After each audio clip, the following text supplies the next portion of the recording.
सिक्किमाव 1 week सो माने बेरायनो थाखाय माने बरफखौ मा समाव मोनगोन मा समाव मोना होननाया अनिल एक्टरा थ' बिसोरनि माने भिडिअ फाइनालि जोब्बाय जोंनिया 2000 किल'मिटार राइडआ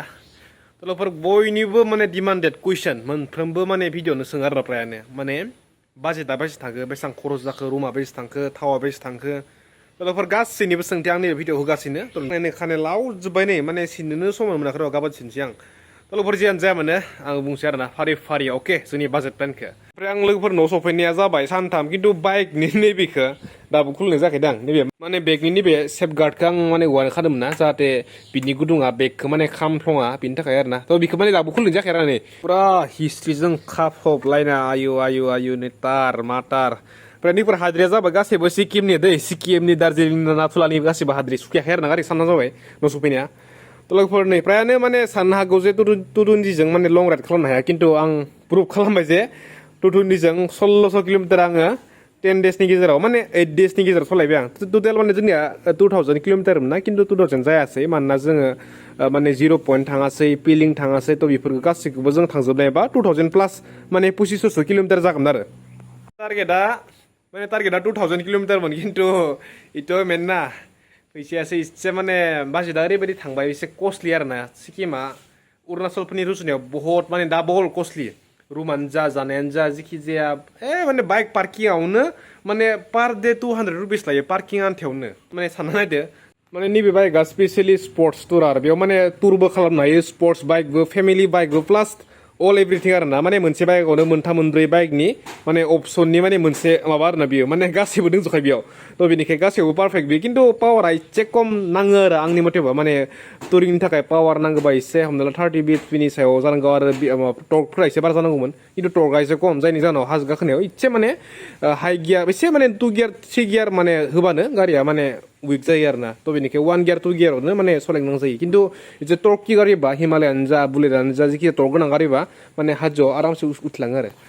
थ' दा एसे मोनाबाय हाय खानायाव अबस्था लानिया एसे क्वालिटि गावनो हानाय आरोना थ' लोगोफोरा आं बुंगासिनो मोजाङै लिरनानै जोंनिया बाजेटआ बेसे थांखो बेसेबां खरस जों गासैखौबो बुंगासिनो आरोना थ' मोजाङै खोनासंबानो जाबाय नोंथांमोनाबो थांनो प्लेनिं खालामदोंबा आं फुरा जेनुइन माने आंनि एक्सपिरियेन्सजों बुंगोन आरोना जेबो बारा खरसबो गैया जों आरो लामसामबो खरस थांखायाखै जों फुरा बाजेटआव थांखादो आरो इसे खरसा जानायालाय एक्सट्रा खरस माबा जादों आं बुंगोन थ' लोगोफोर माने जाय बेरायनो थाखाय प्लेनिं खालामगासिनो दार्जिलिंआनो जा सिक्किमानो जा जिखि जाया एसे माने गोजान जायगायाव आरो मा समाव बरफ मोनगोन मा जायगायाव मोनगोन गासैबो आं देखायलांगासिनो दे थ' जाय इन्टारेस्टेड मोजाङै माबाबानो जाबाय नायलांबानो जाबाय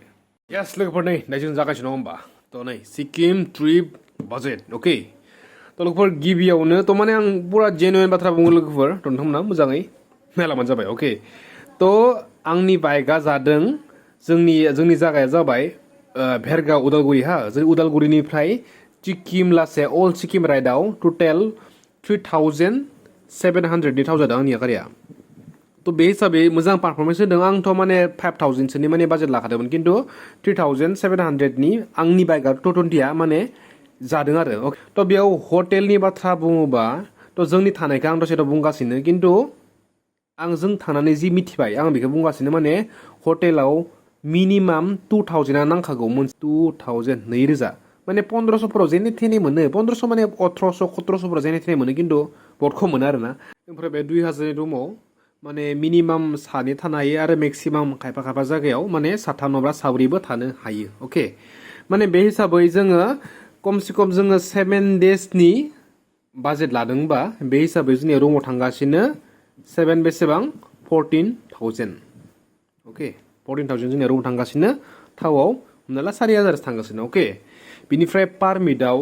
माने नोंथांमोनाथ' सिक्किम थांनोबाथ' एसेबाबो गोजौ जायगायाव थांनो लुगैयो नङा होमबा जेरैबायदि नाथुला पास ओमफ्राय गुरदमार लाइक युमथां भेलि लाचेन लाचुं माने बेफोर जायगाफोराव थांनो थाखाय एक्सट्रा माने पारमिट लांनो गोनां जायो माने जोंनिया नाथुला पास थांनायाव लादोंमोन 1500 थाखा सानै मानसिनि थाखाय हा मोनसे बाइकआव सानै मानसिनि थाखाय 1500 थाखा लादोंमोन नाथुला पासनि थाखाय आरो बेबो 1 डेनि थाखाय ओमफ्राय नर्थ सिक्किमाव एसे खम जायो माने 750 कुरि जायो खिन्थु नर्थ सिक्किम थांनोबा माने साननैया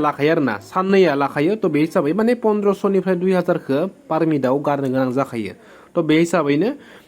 एसे माने 2000सोआ लानाया मोजां आरो पारमिटनि खरसाव 2000खौनो हमबाय दे पारमिटआव अके थ' दायो जोंनिया जोब्बाय जोंनिया थाव रुम आरो पारमिट जोब्बाय ओमफ्राय इटिं जानायाव आं बुंदों सासे मानसिनि थाखाय सिंगोल मानसिनि थाखाय सानसेयाव 500खौ नांथारगोन एकदम खमावनो दै खमावनो 500खौ नांथारगोन अके थ' बे हिसाबै 7 दिननि थाखाय बेसे जागोन 5 सानजाब 7 3500 अके थ' जानायाव बेसेबां थांगोन थ' ओमफ्राय आरो एक्सेट्रा खरस आरो एसे हमना ला गारि पांचार जानो हागोन नङा होमबा जेखि जाया माबा मोनसे खैफोद जानो हागोन बेनि थाखाय माने जास्ट 3000सो एक्सट्रा लानाया मोजां आरो मोजाङै थांना फैनो थाखाय थ' बे हिसाबै थांगासिनो 26500 7 डेजनि थाखाय सानै मानसिनि थाखाय जागोन दे बेहा मानोना रुमावथ' रावबो हारसिं थाया नङा होमबा रुमाव थायो सानै गारिखौबो जेनेबा नोंथांमोना सानै थांदोंबा माने गारि थावखौबो माने नोंथांमोना एक्सट्रा माने सोगोन नङा होमबा गावबा गाव सोगोन नङा होमबा 4000 बा माने 2000 सोगोन नङा होमबा आं बेखौ माने गारिखौ हमबाय आरो ना 4000 माने आंनियासो 3000 खाथि जादों खिन्थु नोंथांमोननियाव 4000 नङा 5000खौ नोंथांमोना हमना लाथारनांगौ आरो ना जेखि जाया बेयाव सानै मानसिनि थाखाय 7 डेजनि थाखाय बेसेबां खरस जायो 26500 बेयाव आं मात्र जानायखौल' सिंगोल लादों आङो थ' बे हिसाबै सिंगोल मानसिनि थाखाय मिनिमाम नांगोन जाबाय 15000 to 16000 बेसेबाङा माने 100% नांखागौ आरो ना पार पार्सन 7 डेजनि थाखाय बे खमसे खम दै बिनिख्रुइ खमाव लांदोंबा एसे पसायनो हागौ आरो ना खिन्थु नोंथांमोना थांनानै जास्ट सिक्किमाव माने गेंटकआव बेरायनानै फैदोंब्लालाय खम थांगोन खिन्थु माने आं बुंदों मा 7 डेजनि थाखाय माने अल सिक्किम राइड खालामनो थाखाय आरो ना अके माने 15निफ्राय 16000 फैसा नांगोन पार पार्सन बेनो जाबाय आंनिया सिक्किम ट्रिपनि बाजेटआ खिन्थु जोंनिखौ लादोब्ला जोंनिया एसे बारा थांदों आंनिया टटेल 29000सो थांबाय टटेल आं बावहरलायदों आरो ना बेसेबां खरस जाखो होननानै माने जोंनिया ओरैबायदि जादों आं बुंनो दे आंनिखौ आंनिया माने थावआव थांदों 3700 बिनिफ्राय जोङो दार्जिलिंआव थादों जोङो सानसे बेयाव जोंनि रुमाव थांदों 1500 आरो जों सिक्किमाव थादों जों सानब्रै बेयाव जोंनिया खरस जादों 5500 अके नैबे जाबाय सिंगोल दै मानोना जोङो रुमखौ मोननै लादों अके माने मोनसेयाव थादों जोङो हौवासा 3 ओमफ्राय मोनसेयाव थादों जों हिनजावसा 3 आरो ना बेबायदि आरो ना माने रुमनिया माने मोननैजों रुजुनानै जोंनिया रुमा हमना ला 4000 बा मोननैयाव माने मोनसेयाव 2000 बा जोङो 3जों जों माने रानना होदों आरो ना मानोना जोंनिया फाइनान्सियेलि माने माबा लाग्राया दायथ' लाग्राया जोंनिया माने 3 बय 3 ना थ' बेनिखायनो जोंनिया इसे खम गिलदो आरो ना माने मोनसे रुमाव हमना ला 1300 बिदि गिलदो आरो ना थ' बे हिसाबै जोंनिया माने 1 उइकनि थाखाय खरसा आंनिया बेसेबां जादों 5500 आरो 1500 गासै बेसे जाखोथाय बे जाबाय टटेल 7000 आंनिया खरस थांदों रुमाव दै ओमफ्राय जोंनिया माने 3दो रानना होनायखायसो जोंनिया खम थांदों माने जोंनिया बिदि मिलायबायना थ' बेबायदिनो आंनिया आरो बहुत आंनिया फाइन नांदों मा नांदों माने पलिउसन दिहुननायाव आंनिया एक्सट्रा 1800 खरस जादों पारमिटआव थांदों आरो जों इसे माने खरस खालामदों शपिं खालामदों बे हिसाबै आंनिया 29000 बाजेट थांदों आरो बेबो आं मन'निखौ आंनो फाइनान्सियेलि आंनो दायथ' लादों ना बेनिखायनो सानै मानसिनि थाखाय आरो ना आंनिया बेसेबां खरस जादों आरो माने पार पार्सननि 15-16,000 सिक्किमाव 1 उइकसो माने बेरायनो थाखाय माने मास्ट बि नांथारगोन आरो ना थ' लोगोफोर बेनोमोन आंनि बाजेट प्लाननि भिडिअ'आ थ' नोंथांमोनखौ आंनि एक्सपिरियेन्सजों लोगोसे बुंबाय खिन्थु आं बुंदों सिक्किमावसो खिन्थु आरो मोनसे दङ ना माने बरफखौ मा समाव मोनगोन मा समाव मोना होननाया खिन्थु बरफखौ लास्ट मोनगोननो माबा एप्रिल लासे जानुवारिनिफ्राय एप्रिल लासे बरफआ बेस्ट जायो खिन्थु मार्चनि एसे लास्ट एप्रिल मार्चनि एसे लास्टनिफ्रायनो लास्ट उइकनिफ्राय माबाया बरफआ माने गलियो आरो ना थ' गैया दा बरफ गैया दा जेबो बरफ मोनखाया नोंथांमोना लास्ट नभेम्बरनिफ्राय बेयाव बरफ स्टार्ट जालायसिगोन आरो November December January February March April लासे बरफ मोनो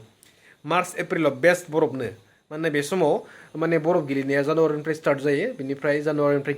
गिलि माने मार्चफोराव लासै माने बरफआ बारा जायो थ' बे हिसाबै माने बहुत स्न'फल माने बहुत मोजां माने बरफफोराव माने बिदि गेलेनो हागोन आरो खिन्थु जानुवारिफोराव थांबा थान्दाया बहुत बारा जागोन खिन्थु बरफआबो एसे खम जागोन मानोना बे समाव बरफ गेलेनायासो जास्ट स्टार्टिं जायो बेनिफ्राय टावांफोर थांबा एसे बाजेटआ खम जागोन पार पार्सनै टावांआव थांबाथ' मथा मथि 7 डेज नाङा मथा मथि टावां थांबा जोंनो नांगोन सानबायाव आंनि एक्सपिरियेन्स बुंदों आङो सासे मानसिया जास्ट 10निफ्राय 12,000 लांबानो टावांआव 100% मोजाङै बेरायना फैनो हागोन 10निफ्राय 12,000 लानांगोन आरो ना सानै मानसि थांदोंबा थ' रावबो हारसिं बेराया गासैबो सानै बेरायखायो नङा होमबा सोरबा कपाल्सआनो जाहैबाय नङाबा सानै मानसियानो जाहैबाय थ' बिदिबा माने टावांफोर थांदोंबा मथा मथि 20-25 हाजारा नांगौ आरो 20,000खौनो हमना ला मिनिमाम लांबा मोजां आरो ना टावांफोर थांनोबा दै 20निफ्राय 25,000 ओमफ्राय नोंथांमोना गावनि खायफा एसे लाक्जारि थायो होमबा लोङो जायो सोरबा लोंगोन ब्लेक डग बेबि थ' बेफोरो एक्सट्रा बाथ्रा बेफोरो जायनि सायाव जेनेबा जाय हायो खालामखागोन नङा होनबा जाय बाजेटखौ बुंदों आरोना लवेस्ट बाजेटखौ थ' बेखिनियानोसैमोन थ' जोंनि माबायावबो ट्रिपआनो बेयावनो जोम थाबाय बेनिफ्राय आङो उनाव खालामबावगोन थ' नोंथांमोना अननायलाय होदों बे ट्रिपनि माबायाव भिडिअफोराव खिन्थु जाबायदि नांगौमोन बेबायदि मोनाखै आरोना एसां खस्थ' लोगोफोरा आङो बुजिस 3000 माने खरस खालामना फैबाय थ' बेयाव आरो एसे माने भिउखौ एसेयाव लुगैयो आरोना थ' नोंथांमोना बेसेबां हायो सेयार खालामनायबा गाहाम जागौमोन आरो बेफोरबायदि भिडिअखौ आरोना माने सेयार खालामनायबा मोजां जागोन आरोना मानोना माने गाज्रि भिडिअफोराव बहुत थाब माने भिउ जायो जेरैबायदि आं माने दासान्दि भाइरेल जागासिनो अनिल नङा होमबा जोंनिया अनिल एक्टरा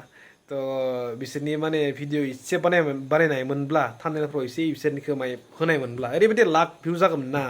खिन्थु हाजार हाजार फैसा खरस खालामनानै एसां गोजौ 14,100 फुट गोजौ लासे बाइक सालायनानै बिदि फैब्लाबो भिउआ गैया आरोना थ' बेनो जाबाय मा खालामनो आरोना प्रायानो बुङो मोजां भिडिअ बनाय खिन्थु मोजां भिडिअ बनायबा रावबो नाया जायनि थाखाय मानसिफोरा बाध्ययैनो गाज्रि